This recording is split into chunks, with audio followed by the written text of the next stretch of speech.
Alright, I finished my first semester of college, I'm back home now, and I got Smash Ultimate to play right now, and later I'm getting some more games, because Christmas, it's about to be lit. Oh hey, Shy Guys, that's pretty cool. What on earth was that?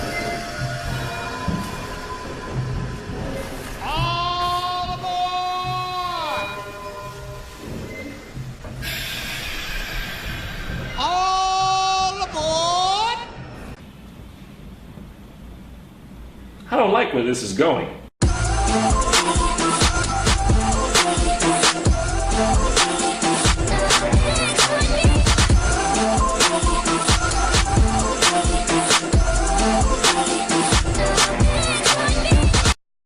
You have probably seen The Polar Express countless times due to how often it, as well as other holiday movies, are repeatedly shoved down your throat when the holidays come around. It's like the Scary Godmother movies on Cartoon Network during October or Finding Nemo in your science class. Every year you will be reminded of this movie's existence whether you liked it or not. That's not to say that the movie was bad. It's pretty good and I say it deserves a watch at some point if you haven't seen it. It is the holidays after all, so start searching. It's probably on right now. Well, search when you finish this video. You clicked on it for a reason. Might as well finish the video since you're already here. The Polar Express is a pretty timeless movie to look at whether you want to mock it or actually enjoy it. Impressive CGI at times, nice voice acting, and I don't really hear anyone saying it was a bad adaptation. Then again, I haven't exactly talked with that many people about if it was or not, but you know. What do you mean adaptation? Well, the movie was based off the book, of course. Come on, uncultured people, get with the program. Anyways, whatever the reason may be that you've watched and rewatched the movie and are here now because of that movie or the game itself, get your nice robes on and your hot chocolate ready because today we'll be looking at the Polar Express video game.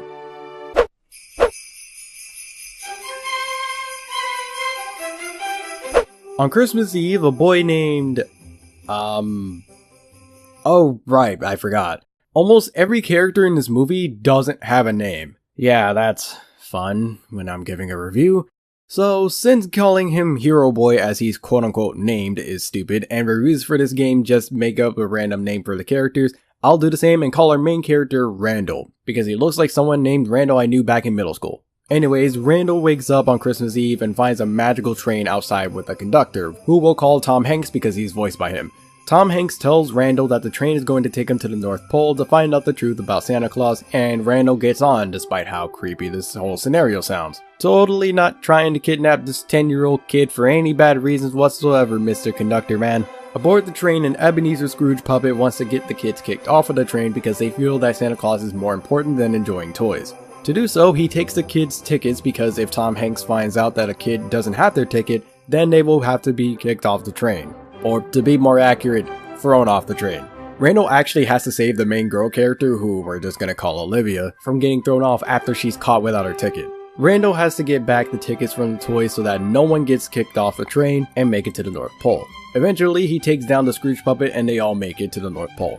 Afterwards, Randall and Olivia meet up with a kid that almost didn't get on the train earlier named Billy. Yes, an actual name is in this story. The train car gets disconnected and they have to take an alternate route through Santa's workshop to meet back with everyone else. After doing so, Santa flies off and the game ends. Using Ebenezer Scrooge as the main villain was nice, especially because going into this, I didn't think the game's story would do much in terms of originality. It allows the Scrooge puppet to be a little bit more fleshed out than the one scene that the movie gave him. However, it's not the same reason as the movie, in fact, it's kind of the opposite. The puppet in the movie was calling Randall a non-believer in Santa Claus and got upset at him for it. Here, he's upset at the kids for seeing Santa as the most important thing about Christmas, which, you know, kinda contradicts what the movie said. It also doesn't help that the story kinda completely changes gears once the puppet is defeated. They feel like two separate arcs.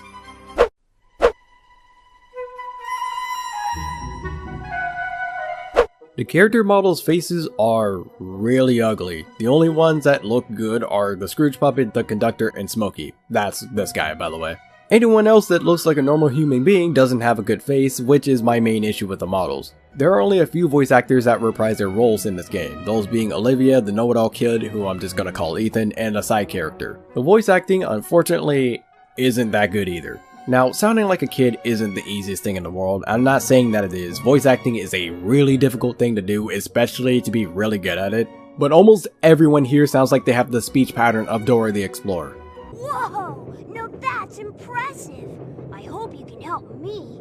My ticket is locked in a suitcase in the next car. It also doesn't help that the lip syncing is really bad. Everyone basically has one single animation for speaking, and it's very easy to see that this was done. It just looks ridiculously lazy. The music thankfully is pretty fitting for the game and can also get tense for more dramatic moments of the game.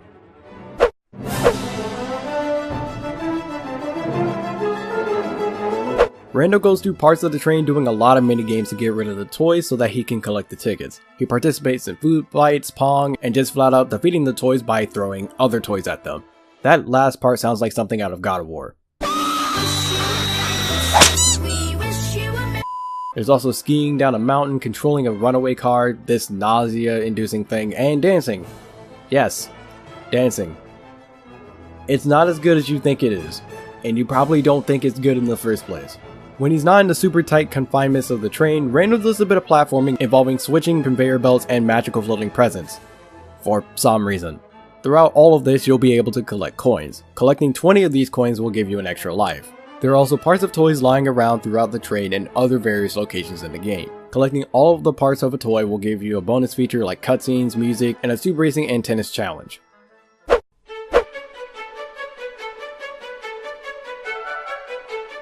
The idea of keeping everyone from getting kicked off the train by getting back everyone's tickets and using the Scrooge puppet as the villain was pretty clever. As I said earlier, I didn't expect much in terms of original content going into this game. The music is also nice and definitely has a holiday feels to it, but also knows when it needs to get tense for special events like boss fights. And now to talk about the bad. I literally have nothing else good to say about this game.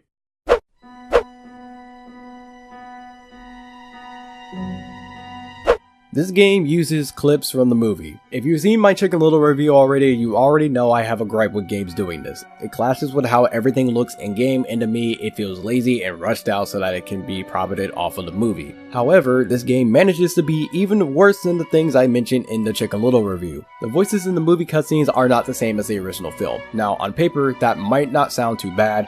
However, since almost no one reprised their roles for characters in this game, whenever the game's cutscenes go from movie to in-game, it is very easy to tell that the voices are not the same.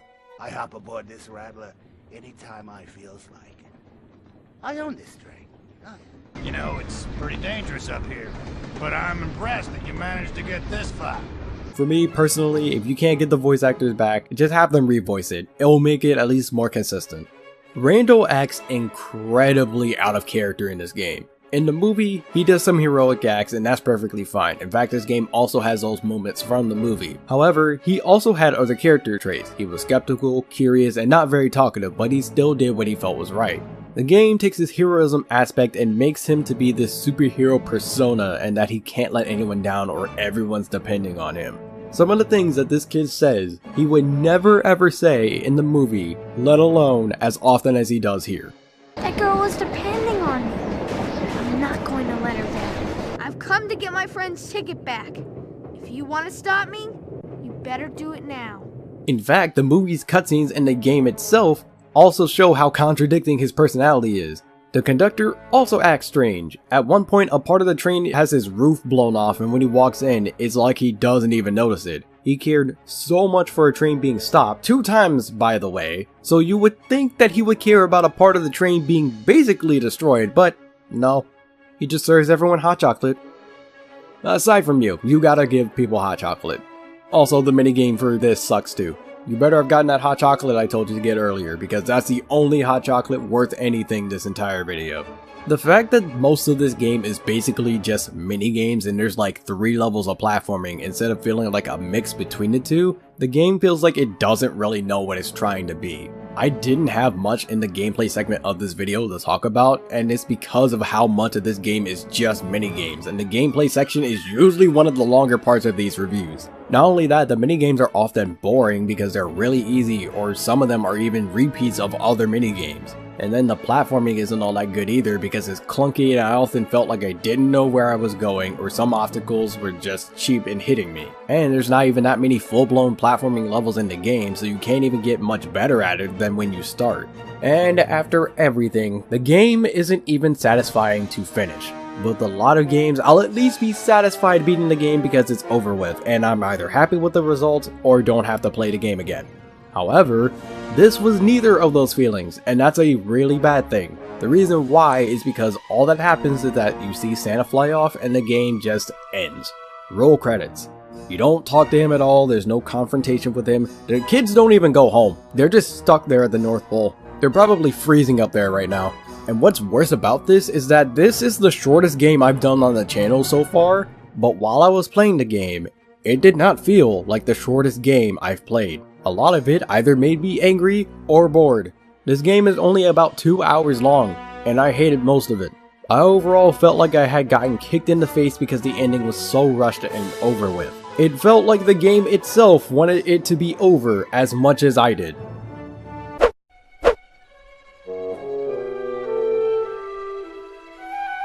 The music is pretty good and fits for the events that happen in the game. However, I had times where music just straight up didn't play, which completely tones down those tense moments and makes the gameplay really boring.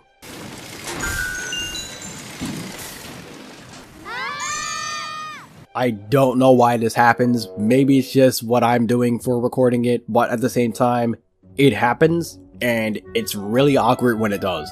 Story-wise, both halves of the game feel like two separate arcs. I understand that has to be that way because that's how the movie works as well, but the puppet actually felt like a final boss and there's no other boss after this. Keep in mind, this is about 3/4 through the game. I feel like the game should have ended after that boss, but the game just kept going on and on and on and on and on and on and on and on and on and on and on and on. Hey everyone, future Frozen here, or past Frozen, whatever, doesn't matter. The past me kinda, well, you can tell I went a little insane from this. Anyways, I'm here to finish my own job and say this game should have ended way sooner than it did. I guess I'll also do the transition since past me is, you know, kinda busy right now.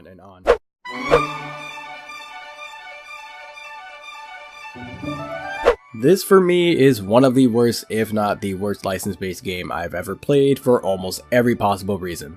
Compared to the other games I've reviewed so far, this game manages to fall into this face multiple times, and there's not really anything to redeem itself. The gameplay was boring, the representation was inconsistent, the story was rushed, and there was overall an extreme lack of care put into this game. It feels like the minimum work required to call this a game was put into it, and that in turn made the game really bad. I could hardly find anything good about this game, and even then it doesn't make up for the other things that I've mentioned in both the bad and ugly sections. This is actually the first game I reviewed that I feel works with the title of the series and it isn't used for clickbait tactics. Well, I mean it still is, just kind of the point of the title, but you know what I mean. If you enjoyed this game, to each their own. I can't agree with you at all, but I'm glad you were able to find something out of this game where I could not. What's going on, my fellow residents? It's me, TheFrozenCavern, and thank you guys for making it to the end of this video. This is actually going to be the final review for 2018 that I'll be doing. I will also be doing videos, of course, other than this. For example, I'll just be having discussion videos, and I also plan on doing a tier list video for all of the actual games that I've reviewed so far for this year. And I'll also make a video explaining my whole plans for 2019, or things that I hope to have done. But right now I just need to figure out anything that I actually can do and what I can't, so of course a lot of these games are just going to take some time.